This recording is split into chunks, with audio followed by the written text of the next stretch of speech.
Сайн байцгаана уу? Дархан аймгийн ерөнхий боловсролын 16-аас үүлээ 11-ийн Б анги сурвалжлагч Ганц Хогтой Батэрийн өмнө би Дархан аймгийн Skype талбай болон Happy School хүүхд эрхийн клуб мөн төрийн цэхмэлчгийн дэрэгдэх өсвөрийн хурдан клуб мөн сургуулиудын хэд хэдэн зөвлөлд харьяалагддаг юм а.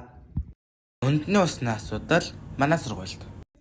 Дархан аймгийн ерөнхий боловсролын 16-аас сургуулийн нийтмэг 770 хүүхэдтэй бөгөөд үүнээс бага ангийн 825, дунд ангийн 636, ахлах ангийн 309 сурвалжлагчтай байна. Үүнд нийт 5 ширхэг ус цэвэршүүлэгч байдаг бөгөөд нэг ус цэвэршүүлэгчэнд нийт 360 хүүхэд ногдож байна. Бага ангийн нийт 825 сурвалжлагчдыг дунджаараа хад үзүүл 400 гаруй сурвалжлагч нэг ээлжинд суралцах бөгөөд үүнд ердөө нэг ширхэг ус цэвэршүүлэгч ногдох юм а.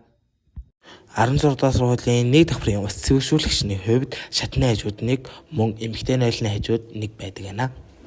Харин 2 давхрт байрлах ус цэвэршүүлэгчний хувьд 17, 7, 3 номерын өрнүүдийн урд байрладаг гэнэ.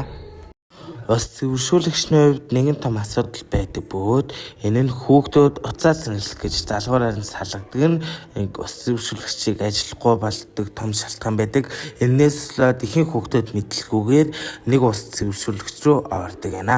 Ус цэвэршүүлэгчний хэрэглээ өндөрснөөр гадаад болон дотоод бүтэцэд асуудал үүсэх бөгөөд энэ нь усны чанарт нөлөөтэй юм а. Шийдвэрлэх арга.